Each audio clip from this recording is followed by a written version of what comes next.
Germany is staring down a recession.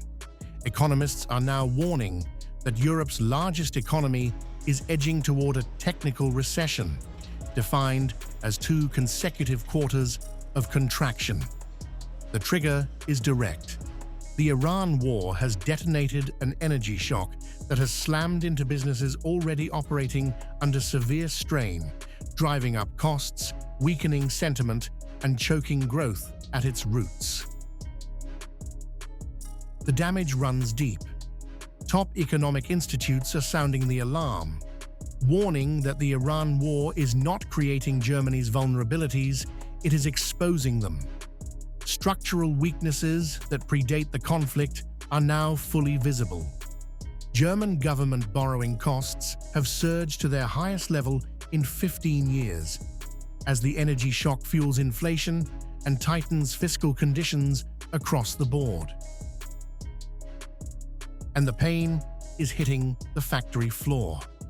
Industries already dealing with tough conditions, chemicals, steel, manufacturing, are now absorbing higher energy input costs, shrinking margins, and delayed investment decisions. Top economists warn that without structural reform, Germany risks not just a technical recession, but permanent underperformance of its growth potential for years ahead. The economic blow lands alongside a stinging diplomatic one.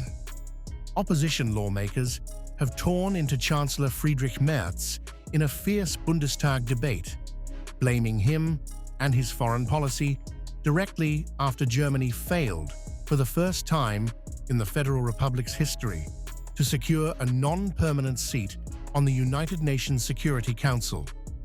AfD lawmakers called it a national disgrace. For the first time in the history of the Federal Republic, a German bid for a seat on the UN Security Council has failed. Germany has applied for and held a seat 6 times before.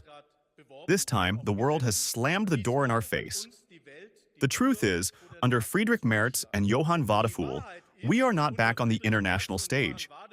Like in the economy and migration policy, in foreign policy, we are at best playing in the regional leagues. That is despite the fact that the United Nations in its current form would not exist without us. Almost 5 billion euros, Germany pumped into the UN system last year. That is how it has been from the very beginning under this government. Merz is only flown in when a wallet is needed. And in return for German taxpayers' billions, the Chancellor is placed in the last row, between the coat rack and a potted plant. The CDU and its so-called foreign chancellor bear responsibility for this national disgrace. The charge from opposition benches is blunt. The world has slammed the door in Germany's face. Recession risk at home, diplomatic rejection abroad, borrowing costs at a 15-year high. For Chancellor Merz, the convergence of economic fragility and historic diplomatic failure marks the most turbulent moment of his chancellorship so far. After 1 year of Chancellor Merz, we are now so small that even Austria and Portugal managed to organize more international support for Germany than the black-red government. The embarrassment at the UN was Baerbock's doing and Friedrich's contribution. They are all in the same boat, and that boat has now capsized. Capsized is the mixture of checkbook diplomacy, incompetence, moral arrogance, and consistent ignorance of the realities of this world. 2 major contributors either do not pay or pay too late: the United States and China. Although Germany is the 4th largest contributor after the US, China, and Japan, and provides almost 5.7% of the budget, amounting to $213 million, we are denied this seat. That should give us pause for thought.